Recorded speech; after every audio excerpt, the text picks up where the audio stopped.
Hi guys and welcome back to the channel. Today we are featuring this absolutely gorgeous Oris Aquis date relief. Now I reviewed one of these a few years ago, and to be fair, what they've done is re-released a model with what I consider a bit of a downgrade, which is a real shame, because still otherwise I think the watch is absolutely stunningly gorgeous. You know, it's one of those models, it's big and brash, but it kind of works. It's just something about it, especially when you see them on these very cool silicone straps. I think they just look great. They really do. And it's a kind of real standout watch. The new features with this is that slate grey dial with a sunburst effect and the red lollipop hand. It does look very cool. The retail price of these is $18.50. But that's before any kind of discounts. So realistically, you might be able to pick one up for around about 1600 something. But before I get too far into this review, I've got to say a massive thank you to the team over at First Class Watches of Kenilworth for allowing me to review this piece. Lots of cool, interesting brands. Some you know, some you might not. So if you're in the Kenilworth area, strongly recommend popping in. If you're a bit further afield, don't worry, I'll leave a link in the description and at the bottom of the page now. All I ask, if you do contact them, please mention the channel. So let's talk sizes first. We're talking a bezel size on here of 43.3 millimeters, I believe it was. The thickness of the watch is coming at 13.3. The lug to lug, the longest point across the body of the watch, is 51, and the strap size on this one is 23 millimeters. So the dial is absolutely superb. This great grey sunburst dial, I think, looks absolutely superb. You do have applied markers. You got the minute track printed on around there. And I like the fact you haven't got too much text. Just a simple Oris Aquis pressure resistant 300 meters. You know, to be fair, it's not too bad, but I wouldn't mind just maybe getting rid of that and just have 300 meters. Somehow feel there's not really that much point. You do have a date window right down here at the 6 o'clock position, so that way at least you get a kind of symmetry to that dial. And I like the way, even with the hour markers, but the simple fact is they kind of dip down at the very end. It's kind of hard to see.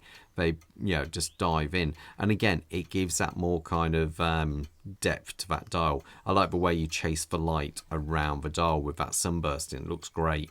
The red lollipop second hand, you can see its reflection there. It just looks really nice against that dial, and these, yeah, the classic style hands. Volume is good on this watch, isn't too bad at all. Overall, I think the dial looks absolutely superb. Then we come to the crystal. The crystal is beautiful. It's a double dome crystal and it blends absolutely seamlessly into that bezel. Does have AR coating on the inner side to it. Overall, yeah, it looks good, I think. The bezel itself, the bezel is absolutely lovely. As you can see, they've basically machined out the whole sections of it, so you just have the hour markers and the all-important 15-minute markers up there, loom dot, and they're bead blasted at back surface and polished the front of each of these indices. It looks really good. You have a nice, easy to grip kind of coin edge bezel on the edge of the bezel there. Let's have a listen to the action. Crisp, really nice. Is there back play? There's a little bit. That's trying to go out of engagement there, so that's going past engagement. But once it's quite interesting. Once you spin it, it kind of locks into position. So overall, yeah, really nice. Let's move one click. There we go. So overall, I like the bezel a lot. The body of the watch, you can see how it kind of balloons out a little bit there. It does look really cool. All brushwork going on. You have, what we got over here, polished up at the center there. Very short lugs. You do have polishing on top. As you can see, I've left the plastic on there. And as you come around here, you have those really chunky crown guards, which look like they are screwed in with their own actual proprietary style screws there. And you got the Oris logo. Obviously, this is a 300 meter dive, so you expect to see a screw down crown. Yep. And screws out. Nice audible pop. Screw it back in. First time, no problem at all. I like that. I think overall the case of a watch, even though it's like a larger watch, you know, I quite often prefer smaller watches to this. I don't care because I think this one just looks really clean and sharp. I really quite like it. On the back, we feature the Sellita SW200 movement here with the Oris Red rotor. They've gone for this rotor for many years. It looks great, I think. It just really stands out. You can see at a glance, you know this is an Oris watch as soon as you see that. I put this one on the time graph. I think it was pulling +4 seconds. So yeah, that's perfectly okay. No problem at all. It's a 26 dual movement, bi-directional winding. You know, it's a great movement. You can't fault this one. It's just solid. Maybe don't overwind it all the time. Once it's wound, leave it be. That's all you need to do. Don't be one of these people who winds a watch all the time.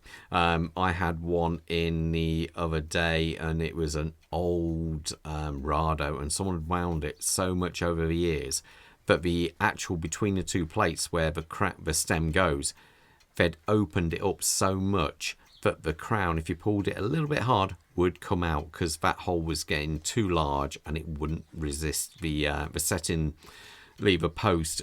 You could just almost lift it off, and that's from overwinding, so please don't do it.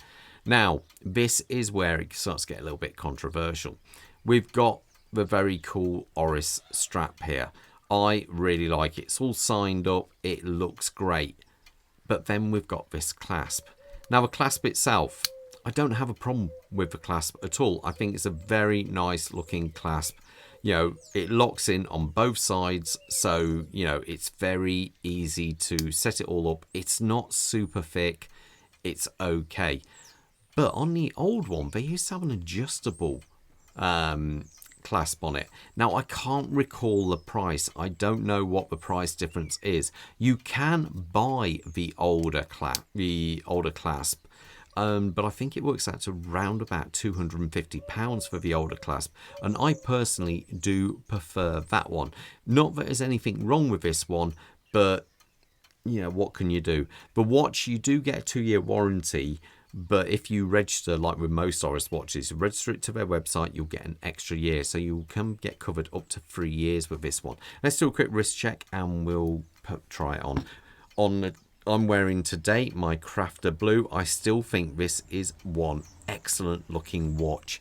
It's a little bit funky, not the kind of watch you see all the time, but I really do think it is a great looking watch with those black hands and that superb dial. And Bob has a Maurice Lacroix. And again, the head of the watch, I think this is absolutely amazing. Real great looking watch. My wrist size is 7¼ inches, which works out to around about 13.5 centimeters. Oh, it's a little bit loose, but you get the idea anyway. That's it on my wrist. It really does look quite a funky watch.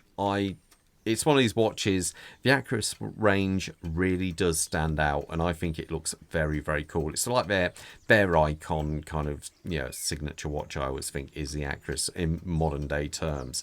So anyway, guys, I'll leave you with that, but most importantly, you'll stay safe up there and take care. Bye.